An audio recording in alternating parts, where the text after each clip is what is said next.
Hi everybody! Welcome back to 17 Carat K-Pop, my monthly roundup of the best new music from the worlds of K-pop, C-pop, J-pop, etc. Usual caveats apply. Remember, I'm never coming for your faves. It's never some personal diss. I work really hard. I take this really seriously. After listening to literally hundreds of new releases per month, I really do take it very seriously, trying to put my objective music critic hat on as much as humanly possible when I'm reviewing and ranking these. So sorry if your fave didn't make the cut, but it's never some sort of petty diss or anything. But stay tuned because remember, the second part of the episode is always a chock-full honorable mention segment. If you don't hear about your fave in the first part, stay tuned. They'll probably be there. Without further ado, here's the top 20 countdown for August's best new music. Number 20. Roa from Rocking Doll, Truth or Dare. Honestly, this song and the dance routine in a group both feel like they were meant for a group, but she proves to pull it off as a soloist. So it's really impressive that she can have this commanding presence by herself. She owns the stage, the metaphorical stage here. It's a great catchy song, and it helps her show a new side to her solo skill. She goes for a more mature set of lyrics, a dark color-focused palette, outfit-wise, so she gets to step outside the Rocking Doll box. And just kind of seems to take a detour from their lore, their backstory where each member has this fictional planet they inhabit. So it's an interesting, underrated premise, but she just shows off that potential to win over new fans with a winning formula with this strong and pretty safe release for K-pop fans to take note of. Number 19. Chai-V, Mirage. This song is criminally under-talked about, underrated, so freaking good. It has this intoxicating pacing and vocals. She just has this mesmerizing voice. If you're a fan of Say, S-A-A-Y, you'll like this song, but others too. It has so many catchy components, so there's not one in isolation that I would say is the catchy part. It all comes together in a great package. The hoo-hoos and the snapping and the guitar plucking that keeps pausing for her sassy comments. There's so much personality to this song, and vocally it is just so good. So she goes from impressing you with her powerhouse voice to impressing you with a delicate, shy tone. She has so many vocal colors, all get to shine on, again, this super underrated, catchy song. Number 18. Route 1, Beyond Imagination. This electronica album is probably their best work to date. My personal fave, IOW. The Siren remix is really good. Great remix potential in all of these, really. Like, they could have big US radio hit status if given that chance. It's strong through and through, no skips. They keep doing better and better. The growth is there, lots of remix potential. And Butterfly is a great one for just showing how they use synth waves in new ways again and again, in moves that aren't too flashy. So her voice still gets to shine in that song. The pretty vocals are not distracted from too much with the electronic instrumentals. Number 17. Say the name, 17. Nogizaka 46. I apologize. I tried practicing pronunciation. I really apologize. Ohitori Samatengoku, Special Edition. These are instrumentally very full songs, especially the first one. They open with the happiest and fullest one. They spread out the track list well, so you have the more pop, upbeat, and rock-tinged parts split up between more dramatic ballads. Liveliness calmed down time after time. It's very impressive on the faster-paced songs, the ways their voices keep up with the rapid drumming. It's also impressive the sheer number of videos they make, because they have quite a few singles from this EP. Number 16. Bugvel ID. Quite a range with this album. They start and end with Summer Party and Nice to Meet You. The super sunny, summery, likable stuff. The middle is where they get more experimental, less crowd-pleasing. The instrumentals really go haywire in Diamonds. There are some cool synth crashes in Drawing in the Sky, synth waves in Niji as well. An interesting unit choice. Bad Guy proves to have been a pre-release that ages really well. A fortunate return to pop-punk in Every Day. There's a piano ballad. Songs like Reason have a nice melodrama to them. Pop-punk, EDM pop, bubblegum pop, a ballad. It is all here. I also want to shout out Heartbreaker because I definitely think Pentagon could do that in one of Pentagon's darker eras, like ironically Daisy or Dr. Baby. Number 15. Asoboism, YOLO. This has everything from pop punk with fast talk style singing to Latin inspired stuff, totally category defying, bizarre stuff, brassy big band numbers. A couple sound with her delivery a little New Jeans-esque, like Hug Me, Claimer. She goes for whispered delivery, but only some of the time. There's really just quite an eclectic array. The strongest I would say though is Error. Number 14. Baby Metal and Tom Morello, Metal. I was so freaking excited to find out about this collab. Like, what a duo. So iconic.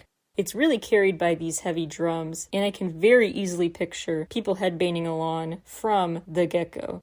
The overall message they sing is, you're a fool if you dance, and a fool if you just look on, so let's dance. Like, they can make fun of you either way, might as well have a good time. A great don't pay attention to people who try to make fun of you message. And that confidence in being yourself, owning your story, is conveyed through other lyrics too. They have a lot of references to different chants made at traditional festivals. The instrumental goes off, the message is great about being yourself, and then there's that extra it factor the song has because it really does have a great quality to prompt people to do some research, learn about these festivals, which I did. Long story short, the chants they shouted out are known to be part of festivals like the Awa Adori Fest, the largest dance festival in Japan, where performers kind of dance through the streets like one giant parade. So it was really cool to be introduced to something I didn't know happened every year. Number 13. Band-maid, Shambles. There's a killer intro before the vocals join, and they sound as if they're playing through like a loudspeaker or some other microphone that is intentionally rough, needs a tune-up, which adds to the sense of discomfort and distress that the song is about. It's kind of a pep talk in a really aggressive way. Not like, hey babe, wake up, but more like, get up, do it already. The time has come, no more waiting. Light your path to bliss. And they reflect on the big picture, like, what is hard now won't be later. Like, fortune good or bad, after all is done, it melds as one, sinning as you burnt your binding ropes to ashes. Make shambles, like make ashes out of the things that bound you that you burned off. They sing about your fears is silly, so it's kind of tough love. Tough love is the way to sum it up. Your fears are weird, absurd shadows that follow you. You've new wings arching to the future. There's a great guitar solo, more lyrics about changing can to can't, then suddenly no more singing. We have a spoken word part. Stand up again and again, push the envelope like a fierce tiger. And they're like, don't question fate, everything will be fine, with the outro that says, inscrutable are the ways of the heavens. A fantasy may turn to reality. Do it. They also have an interesting reference to the path of Shara, the path of a martial artist who is thought to be seeking power for the wrong reasons, just to destroy with no vision in mind of what they want to create. So the song is instrumentally really strong and well done, leaves an impact. And the lyrics are an interesting tough love framing that also gets kind of philosophical, like true power comes to those who deserve it. The importance of dreams as a guiding light to morality is basically what they cover. Number 12. aespa, Better Things. Visually, quite a spectacle. It's a mix of aquatic adventures and just beautiful scenes with flowers and Precious Island with a sunset backdrop. And of course, SMCU tie-ins of a world within a world, because there's the plot twist at the end. The camera zooms out and we see that the water glass on the table is where all of the undersea adventures were taking place. Like they were shrunken down in a mini world. And now they look up at the regular world, and it starts to feel like something's off, like they disturbed a force in the space-time continuum. So the sunset that was behind the island is out their window. So does that mean the dream world is right there for the taking? Or is it a trap? Ambiguous ending, but overall a visual feast. lots of bright colors, and they pull off both the youthful charm of the adventurous scenes, riding a fish and stuff, and the more mature, flirty dancing in the shallow water-filled room. So lots of model-ready poses, lots of dancing, but also lots of just fun. It's quite a summer special. They also have a bit more of a snippiness this time that I like saying they're damn sure their energy won't be wasted on you. Lyrics to that effect. Better things to do with their time than you. Like I said in my aespa concert review episode, they have 3 main types of songs. They're superhero, story ones, I'm Awesome, and You're Not As Awesome. This is definitely in the You're Not As Awesome category, which I love. Number 11. You Know, reality show. The short film Nexus, I have so much to say about, but I really have a lot to get to in terms of honorable mentions in the top 20, so we'll have to talk about it somehow, fit it into a different episode. Because I have a ton of SMCU theories that have to do with his Nexus short film. Really great storytelling. This release also stands out because You Know really shows his power and range working well with a solo release. He goes jazzy for Curtain. That is totally a song V would rock. There's synth pop, Relax. He flexes this higher register in Spotlight. The best I would say is Tarantino. There's a big Showtime feel to Vujade. Wannabe is interesting because it's paused in weird places, as if the writer's room is having interjections in real time. So the whole album impressed because it is such a concept album. It's so compact in that theme of a reality show, of making and filming a show. From the titles to the short film, it all stays in character. Number 10. Hey Men, Shelter. I love the song Mirror, TikTok. It is so ominous, cinematic, so is Don't Look Up. The drama is great, and they deliver it with the perfect vocals, both personality-wise and just in terms of being pleasant to listen to. Otherwise, this is a bunch of strong rock songs, although it's more of a rock-influenced synth pop, rad guitar playing with layered synths in a cool way in Dystopia. The instrumental Beyond goes off in Liar. Some quirky vocal switch-ups in Special. There's a potential fan favorite, a crowd pleaser in Dive.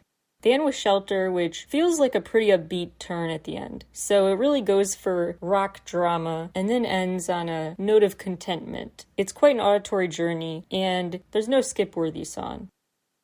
Number 9. Everglow, All My Girls. It is about time. I truly thought they might be just done, period. With no proper send-off, no goodbye. But it's even better than a delayed goodbye. They're just back. They're just having a long-awaited comeback. Like, they didn't come back with a makeover. Slay has so much of the same appeal as their other stuff does. Their other singles with the larger-than-life set designs, the big focus on giant group formations. I really hope they have a big dance group behind them on tour this fall because they really do excel with that giant group choreography. So the slick moves in a big group, the giant set design, the killer attitude, killer looks toward the camera, they continue to just slay, as the song says. Fun fact, the choreo was done by Jo Naughton from Jerk Family, the dance group from Street Dance Girls Fighter. She's also worked with Ween, CL. They sound nice with the acoustic guitar and synth-focused Make Me Feel and the mid-tempo pop R&B Oh Mama God, but I do think Slay is certainly above and beyond the other tracks. Number 8. Mamamoo Plus, 2 Rabbits. They're having so much fun together. They really do as a subunit just look like they're just having a fun hangout. They are grown people, still having a play date like little kids. It's a very we're in on the joke, theatrical vibe. They're very goofy and they know it, and when they have serious expressions, when they wear things like bunny hats, they know it looks goofy. It's intentional goofiness. They lean into that oddball narrative and it really works. They're a compatible duo. And it's fun that the intro to Rabbits is the outro music for the Dang Dang video. A fun visual audio connection. They really do just have a blast in this video, playing in a ball pit, in a cloud-filled room, having a tea party, spray painting over other graffiti, just shimmying together in a flower field, sitting together. They really are like on a play date. It's so cute.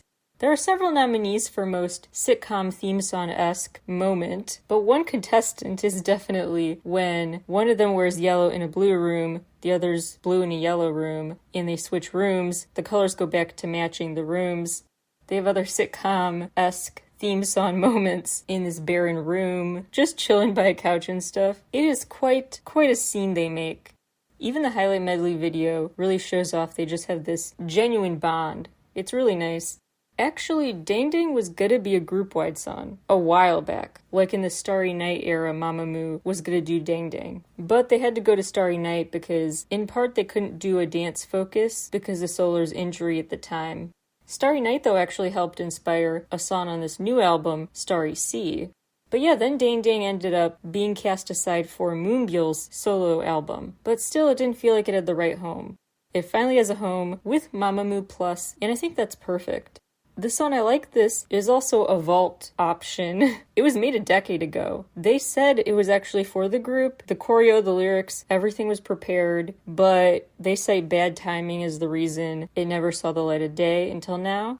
Interesting to think about all the songs Mamamoo probably has in a vault somewhere, ready and waiting for a new home. So many subunit combinations could revisit that and touch up the older tracks and make them new. I just really want access to those songs. Number 7. Jihyo Zone. It's a very clever album name. Not just like Zone, like in the zone, but Z1, like her first album. She wrote 5 of the songs, composed 4 of them, and she just really shows off all her solo star power. Like I said in my Twice concert recap and the episode about that show, her performance of Nightmare Live, before the song officially came out on this album, spectacular, really showed off her powerhouse voice and her potential for just solo superstardom. So Nightmare is still the best. Really exciting to know that I heard it before it came out. She really tried a bit of a bunch of different genres. The classic pop appeal is there in Killing Me Good. Best part is the post-chorus, by the way. Catchiest part. Talk About It is dance pop. It's actually the first time any Twice member has worked on a song featuring a Western artist. Jihyo's voice proves to stay chameleonic, fitting the circumstances required for the Latin-inspired Closer, and for the R&B Wishing on You, the acoustic-focused breakup song Don't Want to Go Back, with the also stellar-voiced Haze.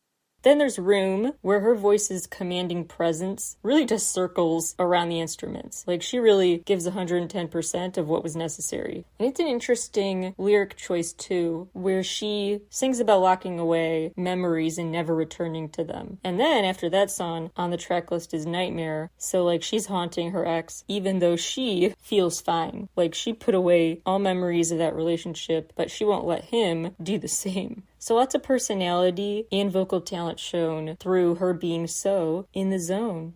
She also rocks cute denim in the Killing Me Good video, so a bonus highlight of this release. Number 6. DPR Ian, Peanut Butter and Tears.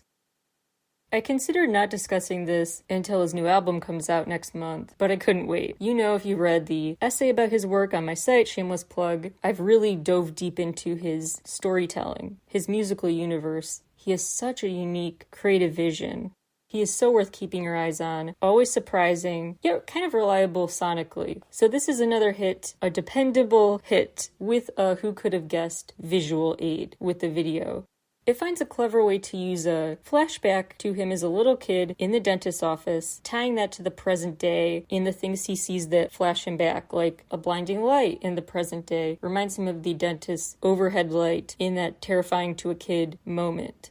So he's connecting that feeling of being out of control of something from his childhood to the present moment in a really clever way. And the visuals also are just, there are hints at so much to come for this era that he's just revving up. From laser powers to a classic rock star image, glam rock, to a campy prom night, neon lit aesthetic, to the butterfly symbols that continue to be a big part of his work. His aesthetic amalgamation is intentionally lots to take in and process, so I'm sure I'll have more to say and maybe even different conclusions about how to interpret the song and visuals as more of the visuals for this era come out. It's quite a malleable, well-done, detailed work.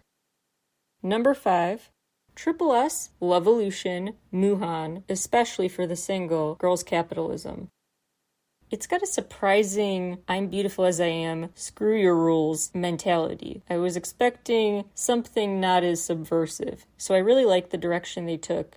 They're kind of critiquing capitalism by posing with money and stuff. They're saying to heck with what you think this means in terms of value, in a way I'm still thinking about. I may change my opinion over time of the video's true message, but that's great. I love a video that makes me stay deep in thought. Like the adventures of these girls following the 10 rules of Mad Money Club. So they follow the rules about don't cry and stuff by wiping their tears with dollar bills. They put dollar bills in the sandwiches. They put them in the air as they dance around it. They use it as bookmarks. They turn money into a must-have, but also kind of not. It's just a plaything to them. I'll probably unpack this video in a Substack write-up because there's a lot to it that's hard to summarize. But the 10 Rules of Mad Money Club video premise is a really smart one because it surely keeps your attention until the end, and it also sets up a premise almost like a TV show or something, or a movie, or a young adult novel or something. Yeah, I will definitely have to write more about this because I have a lot of thoughts. I just thought it was very smart and unique how they got a unique message across. The B-sides are really strong too. They really have leveled up. This is my favorite Triple S release to date. And they were super hands-on with writing, composing, arranging, etc. So this expanded way of showing their artistry more than ever before, I'm really loving. Number 4. Jo Yuri, Love All. Super cute. She's back to the cute aesthetic she's had before. That G-Idol Allergy era-esque aesthetic. The pink heavy look, the cutesy look. So perfect for her. She shows that off with so many cute outfits in Taxi. There's a fun twist at the end too. A taxi just appears like it was a mini toy the whole time. So weird perspective shift. Visually, on point comeback. Lyrically and sonically, on point too. Bitter Taste, I may have to consider a new addition to the best quality songs of the year so far. Bruise is a really good song for her too. Bitter Taste and Hang On both talk about relationships that don't have a forever happy ending. And the doubts creeping in about a relationship's real potential and real love, those doubts creep in Lemon Black Tea. So after a happy dance pop song about first love in Taxi, the B-sides really get deeper and more introspective. So the title track keeps up her cutesy go-to look and sound. The B-sides show she's really maturing, and it's really exciting to see this development into a more multifaceted artist. I will also say I think the bridge in Taxi is one of the more fun bridges of K-pop title tracks in 2023 period. Number 3. 17, say the name 17, Always Yours. A beautiful compilation with 2 new Japanese singles on it, and enormous meta Easter eggs in the music video. Truly, I watched that video, one watch took like an hour, with all my pausing, playing, and note-taking. Yes, I'm obsessive. So we're going to talk about all the discoveries I made in an upcoming episode of 17 Talk. So let's move on for now. Number 2, another all-time fave. Millet, 5 a.m. She always astounds me. She never misses. The raw quality to her voice, all the emotion she brings, the way instruments know how to complement her voice and be the backup for it. Her voice stays center stage, but knows when to recede too, so she knows how to be effective in every moment. Sometimes with more music, sometimes with a more stripped back moment. So even her moments of pausing carry this weight to them. She's really a great storyteller. She's great at her craft. And she proved the durability and impressiveness of her discography with this album, which is half new, half old, roughly. She starts out with this 5 a.m. mix of Clan. The electric guitar, the piano that enters, it is just a thunderous opener, and it is just wild and unexpected. Did not expect it. I love it so much. So exciting, and I love the way she says it's never enough for you. She really feels that. Then is her Man with a Mission collab and the other single, pre-release single, Living My Life. Back to new stuff with Noel in July. Beautifully performed. It's a mix of synths and percussion, and it is so perfectly formatted so that it ends with her saying, like your dreams will never end. And then your dreams come screeching to a halt with a fiery, angry rock jam, my favorite, Broken. Then back to some older tracks, Before the Dawn, Into the Mirror, Walking in My Lane. Then the mood is on an upswing with Hey Son. A super, super charming video goes with it where she's just walking around the city with her headphones in. So as an autistic person, I'm like, hey, that's me, happily enjoying music, tuning out the world. Special to see myself in her video and just contagiously happy. She sings about 4 a.m. now, interestingly. So 5 a.m. was the witching hour for her memories. 4 a.m. though, sounds pretty jovial. Quite a quick pivot. There are horns, whistling, a chorus, a plucky guitar. It is just so happy. And then she celebrates that the mood has turned after Flare with You Made It. And it's interesting that she chose to sing the full song with this phone voice. Like she's part of a phone call, this poor connection, phone receiver or intercom, speaker, filter type thing over her voice. There's probably a technical term for it, but I'm not an audio tech person, but she has a cool effect over her voice the whole time. Like she's giving you a I'm proud of you pep talk after you did something massive. And again, she knows how to utilize every moment. When to say less is more, when to say more is more. This time less was more, and she basically says, writing the song like it's the last one, then dramatically pauses, and then says for you. Like it's the last one for you that I'll make, but she says for you after a pause, so it's almost like she just started a new sentence, like for you, and then the next song is always you. The 5 a.m. remix, which is so good. It holds on to the essence of the OG song, but it adds new exciting twists too. Then comes another favorite of mine, Hell Club. An ominous start with the organ, the villain origin story, status of it all, sound of it all, the EDM-esque but still dark sounding choruses, dark undertones. An odd sound effect joins later as it picks up the pace as it goes. It's really an escalating, fiery song. And then comes the final call. Final call, so freaking good. Truly one of the best songs of 2022 when it came out. Next month actually will be the anniversary of it. 1 year with that fantastic song that just lets her voice take us to church and make us believe it. After the final call though, there's kind of an epilogue song in the piano ballad December. A really reflective, emotional, beautiful note to end the album on. The end of the year month. A symbolic month to choose as the song title. Again, with the backup voices and instrumental layers all knowing their place and staying there. To let her voice stay, not overpowered, but perfectly complemented. She has incredible high notes. The violin and strings together are really striking. It is so well produced. This whole album was such an experience. I really just think she's so underrated and good at what she does. So this album reiterates her artistry and how worthy it is of more appreciation. Drum roll, please, for number 1 best release of the month. NCT Golden Age.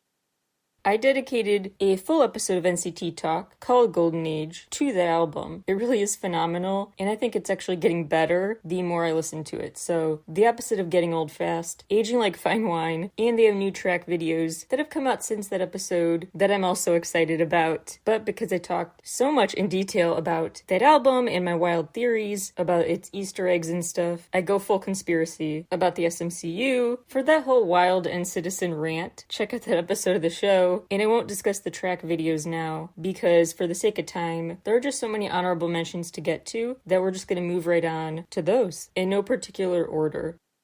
Kay and Daniel released Supernova, the Japanese version. Always appreciate time to revisit and further develop appreciation for a B-side, so I'm glad it's getting new attention because of that.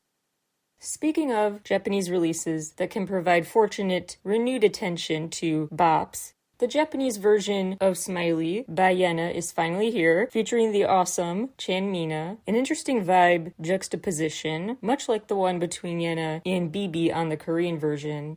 Another cute and colorful video for the adorable song, also worth appreciating. Stray Kids have also released new Japanese music with another J-pop icon, Lisa. And we will talk more about that surely, that Japanese EP, in the Best of September episode. Spoiler alert. So for now we'll skip it, but just know that release is certainly on rotation. The new song with Lisa is called Social Path. They released the Japanese version of the Super Bowl video as well. And there is a Hell's Kitchen, Idiot Sandwich meme reference. Nice job, Bing Chan. I saw that. Stray Kids also continued to just spoil us with content with the Stray Kids record series of self-composed tracks you can listen to on YouTube. Hyunjin really has this nail-on-the-head poetic lyric in his song, contradicting "Can't hide it, the chaos of honesty and lies." His lyrics later compare the relationship he wants to stop thinking about to a novel that turns into poetry at the end. A brief, sudden conclusion.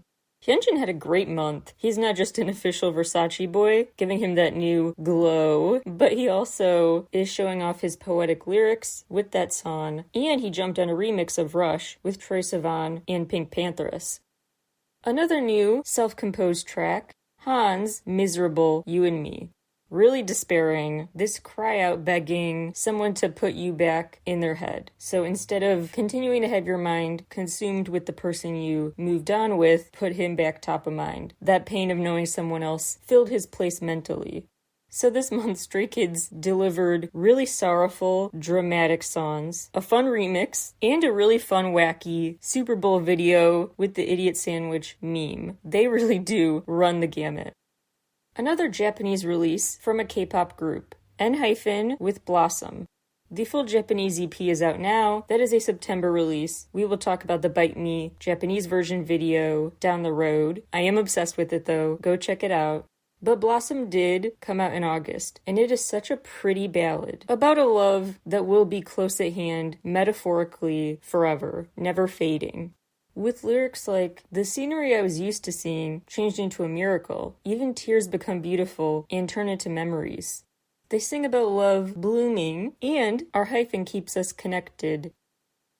The Korean rock group Thornapple, one word, released Extinction, a really angsty EP that goes back and forth between fast-paced angst and slower angst, a hazier feeling.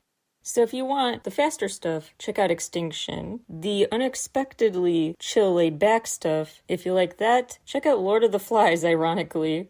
Flesh is pretty mellow, ironically, too. Crab and Tap Water and Halcyon are like sibling songs, I would say, so if you like one, you like the other. I do think there are more songs in that hazy Halcyon vein as opposed to the faster-paced angst in Extinction, which honestly is disappointing. I was hoping for a reverse of that, but I'll take what I can get. Real, R-E-O-L, released the EP version of Edge, a rollicking single we now have an anime cut of, and the instrumental for. Previous singles packaged with it include the hyperpop excellence that is Glitter and a very wild ride of a remix to Agitate. Black On released Rise. Honestly, I think Black Hole should have been the main single, but then again, We Don't Stop did prove to be pretty good, well suited for the strange video to go with it. So for the visual sake, maybe he made the right call. But song popularity-wise, Black Hole could have done something. It has this Ash Island style auto-tune meets Big One style pop punk, in a way. Hyunjin from Les Seraphim continues to impress with her solo work. I was a bit disappointed though. I was hoping for another cute hand-drawn animation. I get that she's touring and busy for that, but this vertical vlog style video was kind of meh for me. But the song itself, again, she knocked it out of the park. It really is a great personal message, self-explanatory with the title Blessing in Disguise. And it showed her experimenting with less punk, more funk. Now that's a slogan. Les Seraphim as a group released the Japanese version of Unforgiven on an EP with the Japanese version of Anti-Fragile and the collab with Imase Jewelry. This new Unforgiven video I really love because it takes the aesthetic and the core essence of the OG video and maintains that while mixing it up enough to be worth it. Like a Japanese version of a K-pop video, sometimes I'm like, was that really worth it? Because it's the exact same video, or it's the opposite, it's just really plain compared to the OG version. It's like, why bother? There's a balance to strike between the Japanese version being respectful to the OG version, not detracting too much from it thematically, and being new and worth watching. They struck that balance well. They brought back their symbols with the wings and stuff, the Wild West aesthetic, but just in different forms. So they stayed on brand, but in a new way, and a very surprising way, with that opening. Tan provided quite a variety pack with Tan-Made I. To me, the highest quality B-side is Violet, but they really did quite a cool, versatile job. They went darker for Jekyll and Hyde, the most vocally demanding on here for sure. They went back to easy listening with Tarzan, there's the Happy Freeze, New Days is pop punk, with a mix of just fun background noise, so a really cool variety. Stacy looks super cute in the super colorful Bubble video. They said they wanted to channel the same vibe of Teddy Bear, and they totally did. That super cutesy vibe really fits them perfectly. And like the cute way they used a teddy bear metaphor to talk about kind of living in the moment, just sitting there happily like a teddy bear in your bedroom, now they use a cute analogy, bubble edition, like hoping the negative thoughts, the hurtful things that stick in your mind, pop away like bubbles. It was a really smart marketing move to have the press event and promo in a theme park. They had a theme park setting in the video, then did press from Lottie World Adventure in Seoul. So they went IRL, they made the video IRL. Really cool concept. And the B-sides are a nice mix of classic Stacey routes. They went for the confident Stacey with Not Like You, and the sweet Stacey with I Wanna Do and Be Mine. I love that Acmu went to their classic old school sound again, like classic Acmu, for Lovely. First of all, good play on words too. I'm a sucker for play on words. Lovely and love, L-E-E, like their name. Lee Chang-hyuk said it was intended to be a follow-up to the song Give Love from years ago. They really did intentionally go back to this youthful sound reminiscent of their early days, wanting to return what fans loved so much about the Give Love era. And it does have that nostalgic air about it with that kids TV show-esque video too. And the lyrics to me really just scream nostalgia for like a kids TV show day. But like back in your day what you watched on a kids show, like with the lyrics about the flower swallowing me. I mean that stuff is written almost with it in mind that you're acting out scenes with like a preschool class. So it's very kind of a corny song in the best ways. And there's a similar wholesomeness to Fry's Dream, which is a song about, hey, everybody's special, everybody's dream is worth pursuing and cherishing. That song actually, they first premiered at a show in 2014, only now does it have a proper release. And actually, Fry's Dream almost went to IU. Chang-hyuk was going to gift it to her, but I honestly feel like it ended right at home with Acmu. The Boys released part 1 of a trilogy, the fantasy trilogy. This one's called Christmas in August. It's named after a movie of the same name from 1998. Honestly, not a fan of the premise of Christmas in August. I like, though, that they're mixing it up. They took inspiration from a movie, and apparently each part of the trilogy does that with a different movie. They're trying an interesting new rollout series that I'm curious about. So they did a good job mixing things up, getting people interested. So I do think it's a strong comeback, even if maybe it's not my cup of tea. I'm a bit of a Grinch at times, especially when it's August still. It was, anyway. The video I also commend because it took the longest of any of their videos. So ever, they spent the most time on this one, which is kind of more of a lengthy mini movie than your average video. Wagamama Rakia have a new rock jam in Idol. Huiyeon from SF9 released Drive 5 with a really great message saying, quote, the culprit of lack of communication, unquote. The culprit is lack of communication. That's such a perfect lyric to summarize so many relationships. So that song says a lot with a little. If you can't get enough of pop punk, check out the song called Pop Punk by Big One, Dive, and Do Hanse. It seems like Hyo is in her element more than ever. Like, truly the song Picture fits her better than any previous single. And the others did fit her too, the dance music she loves to do. But this one has a very unique vibe compared to the others, and I really just think she killed it. Sheed, X-E-E-D, released the Blue EP. The must-hear song is Priceless, literally called Priceless, which is a really triumphant ending choice. Little Glee Monster have a gorgeous new version of Wonder Lover. They released with a special ensemble. A couple of videos I'm going to recommend you watch just for the fashion. Hannah Jane, Kakamimi, and Sorn featuring Soonyeon, Rowdy. You can now stream both older V songs like Snowflower, Winter Bear, and the live Lollapalooza versions of J-Hope songs from Jack in the Box.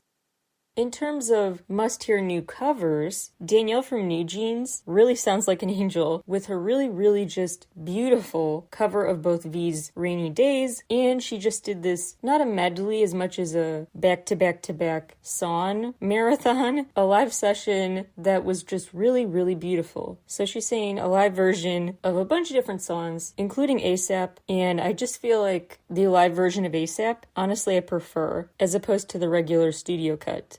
Maybe there should be an ASAP EP with each New Jeans member doing a different remix version, like maybe a hip-hop version, EDM, and then Daniel gets a kind of a cappella style live version, a stripped-back one. A super underrated voice for just chill, easy listening. Iowa? IOAH. Check out the EP Sci-Fi. More people should know about him. There's a new Ice Cream remix of Red Velvet's Red Flavor, which I found good but unnecessary for the song, but I do want to shout it out just as a thank you because it made me revisit Red Flavor, and it's been a while. It's missing Red Velvet hours every hour in 2023. There's a really great new Dance Club Ready song, World Dance, by Chanmina and AI. Notori is a new single that reinforces the fact he is worth checking out if you like Yonzo Kenshi. If you like Yonzo Kenshi's work, check out Notori, similar vibe. It's interesting that he released Osmanthus, which is the name of a genus of flower species. The same month, the genus of a plant species was used for B-First Song and Sky High's release. Not sure what the theme is for J-pop this month. The new Gang Parade single, Somnium, Latin for Dream, kind of sounds like Daeyeon era Kesha, or other $ era pop Kesha, so I'm very much digging it. The Dreamcatcher song that made it on my list of the best songs of the year so far, you can see on Substack now, was Damien, and that B-side I just found better than Bon Voyage even, quality-wise, so I'm so happy the song Damien got a performance video to go with it. The soloist Leo released One Look, which could definitely sit on a playlist next to BT by B.I., Soulja Boy, and Davida. Vicky Blanca releases so many singles, it can be hard to keep up. But one that I will flag that you really can't miss this time is his new song Snake, truly his best work in quite a while. Check out BXB's Chapter 1 Our Youth. Honestly, the B-side Thirsty, I find way better than Planet, but for the video's sake, I can see why they went with Planet to promote more. But Thirsty is definitely a standout B-side, especially for J-Park fans. There is a lovely vocal pairing on the electronica Lost Highway by Klassikai, Wilcox, and Jin Hyojun.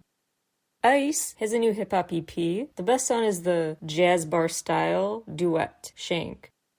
Yo Kamiyama released an interesting pair of singles that really contrast. You have this breakneck paced rock with end roll, then a laid-back paced, snapping-filled, mellow, night swimmy.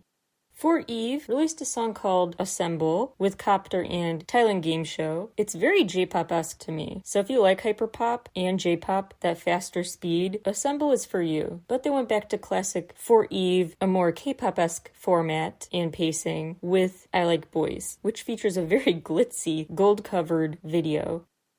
You know I'm super obsessed with Dum Dum by Jeff Sater, and Jeff Sater period, but that song is everything. And he released a new Unchained English version where he's literally unchained during the video. And then he rocks out. So I'm so impressed because first of all, in the first half he got into character fully despite wearing a blindfold and being literally chained up. He couldn't really show through his eyes, through facial expressions, getting into character with that sinister look in his eye, but he still pulled that character out of him. Really powerful job. And then he looked like just such a literal rock star when he was literally unchained and got to rock out. I really love the new arrangement in that video for Dum Dum. Really need a studio cut of that version too. Shia, XIA, released Red Diamond, a very sweet romantic song portraying a painful topic. It's about longing to have a more fulfilling love story ending.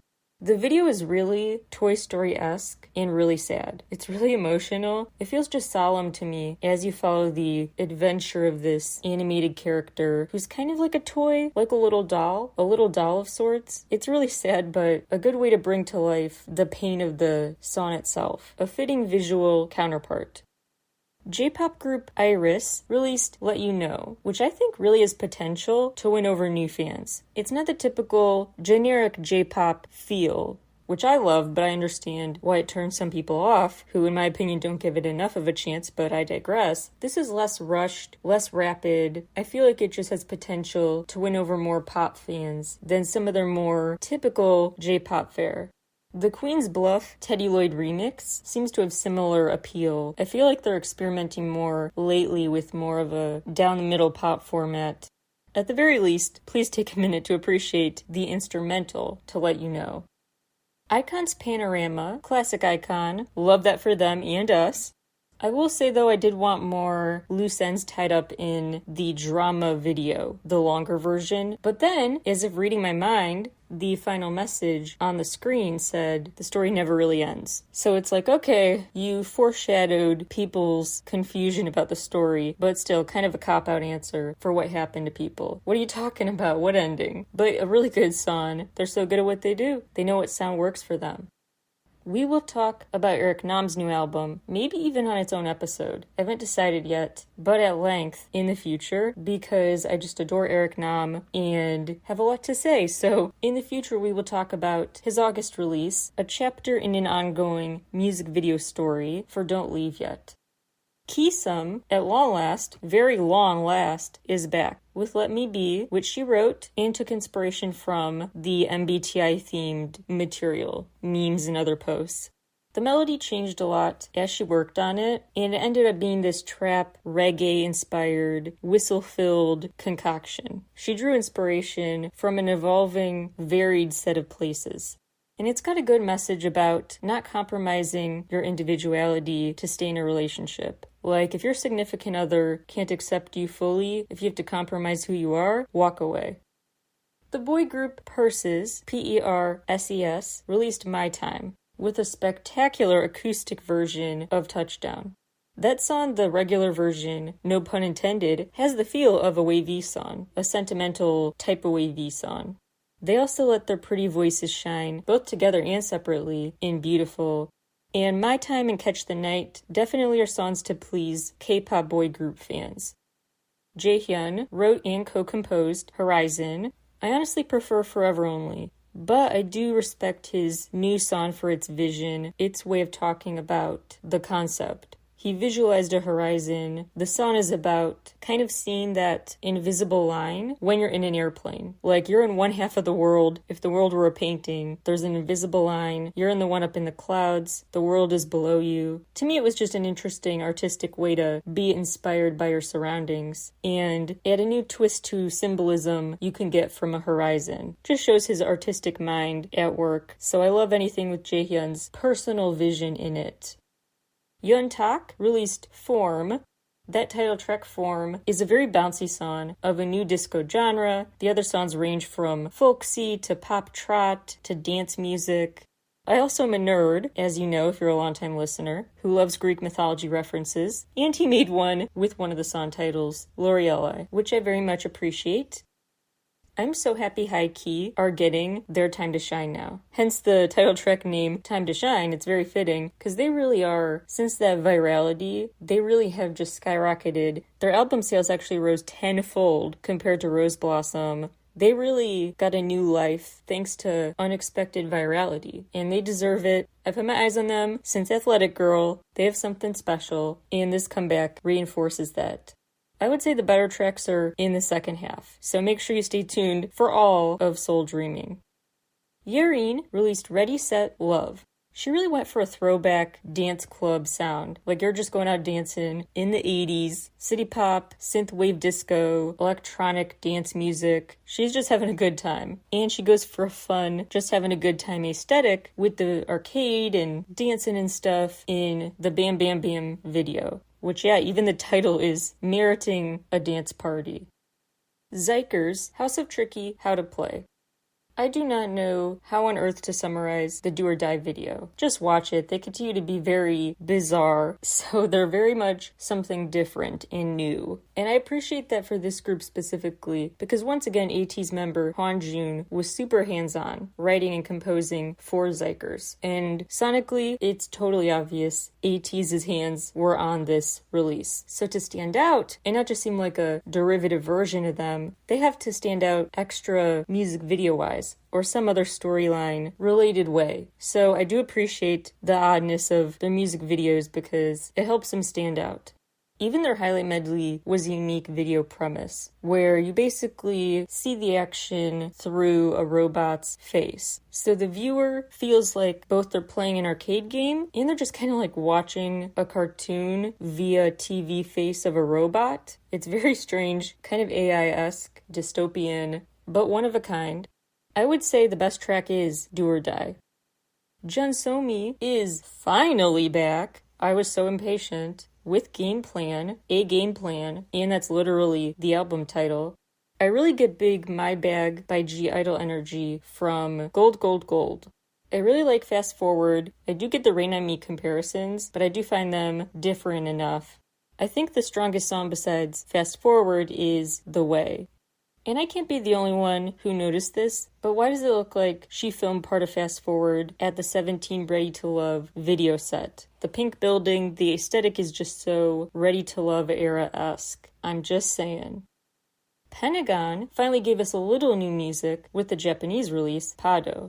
Classic Pentagon with the ad-libs, personality packed into Loop, which also has strong vocal standout performances. We got the August version, the guitar and percussion-focused Billie Jean, and this really fast pop-punk standout, Made in Heaven. Sick released Pop-A-Lot. On the Phone is the best for those who want a song that stands out the most from the others. So if you're not feeling it, at least try On the Phone. It covers quite a wide range of tempos and moods, so you're sure to find something to vibe with. Dirty is the cousin song of Fire. Another good one is Sorry I Hate You with B.I. They proved to be a compatible duo, and they add an interesting acoustic guitar focus to a still heavily electronic-filtered song.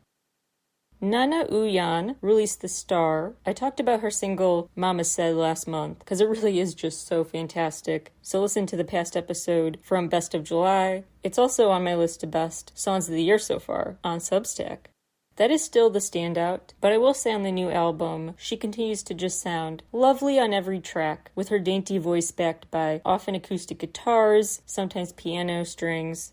A lot of slow songs. The different shaking things up energy boosters are more in the middle, and I would say her collab with No No is the best song besides Mama Said, which is smartly placed at the end for a grand finale, best for last. BB released Hyundai R&B. They're very interesting songs. Lots of narrative potential. Vivid pictures come to mind just from her lyrics. She sings about leaving a lover in the park, kind of leaving unfinished business in the park. She details the people she observes in the park. So these songs kind of feel like her diary entries, like straight out of a journal where she took notes about her surroundings. It's interesting to thematically pair these songs in the same release based on place. That's a new through line that I didn't expect. Chen has a new Japanese EP out, Polaris, aka North Star. He sits on the moon in the Light of My Life video, which totally made me think of Dio. He has a really powerful rock ballad in Mirage of Flower. Some lighter fare too. It's a really strong album through and through. My personal favorite, Free World. Ensign chose an interesting track duality, with the title tracks being higher, vocals being the strength, and the attitude being the strength of Wormhole new track. Then on the album, Birth of Cosmo, they have a great ballad in Home, the bouncy guitar-backed spice, and melody, which is the most fun in terms of subtle extra details thrown into the layered mixture. Another boy group with a strong new album, 9i with New Mind. A lot of happy, jovial songs. The most distinct of them, I would say, is Hurt, which is definitely for fans of Firework by Anteam. It's sweet that they end with the sweet love story, High School Love. The more love-focused stuff bookends the album. In the middle, it's more just carefree fun. So it's a good tracklist order. And the video is a lot of fun because it mixes, for Turn It Off, it mixes a VR type future utopia vibe with an outer space themed intergalactic adventure premise. Quite a mashup. The Rose released the touching You're Beautiful as another teaser and reason to get excited for their next full album, Duel, out this month. My fave acapella artists, Nareen, are back with an Oh My Girl medley. This incredible violinist, OM Jamie, did a violin cover of 7 by Jungkook featuring Lotto. I'm not sure if the violin works for the song, but I just always want to shout out when he has something new out because I find him quite a creative, talented person. XG are back with new singles, TGIF, standing for Thank God I'm Fly, and New Dance. New Dance definitely seems like the song they're releasing for more broad pop fan appeal. TGIF seems more for their fans, not the new fans, their old-time ones, who have already fallen in love with their attitude, their spirit, and their very quirky, very unusual music videos. Secret Number have a beautiful new video for Starlight, naturally filled with a bunch of beautiful starry imagery that makes their comeback more than average. The visuals really make it a standout. Girl group Adya, ADYA, released What's Up, and I very much appreciate that they 100% stuck to the assignment. They went for old school 90s vibes in terms of the video format, the outfits, the sound, every detail stayed in that realm. I really appreciate the commitment. 17's June finally released a full version of a song he gave us a 1-minute teaser of in 2021, Fall in Love. Angel-voiced Violet Wautier released I Do It Again, the piano version. I Don't Like Mondays teased an exciting new album we'll have to talk about in the Best of September episode. The teaser is called Conversation, and it's produced by DPR Cream. EILL, released Wanna, which has an interesting auto-tune heavy pivot for her, and a very ambiguous video that leans into the Tale of the Red String symbolism in an unexpected way, with kind of an ominous undercurrent. One OK Rock is back with the fiery Make It Out Alive. Lastly, Drew Boy's super underrated Jam is called Sunday, criminally underrated. For more on these picks, and to recall my final ranking, which occasionally does have a few tweaks to it after the episode comes out, when I have a sudden change of mind, that official ranking will be in a newsletter. Sign up for the free newsletter. It will be a free post very soon at 17caratkpop.substack.com. Thank you so much for listening, and I'll talk to you all again very soon. Bye, everybody.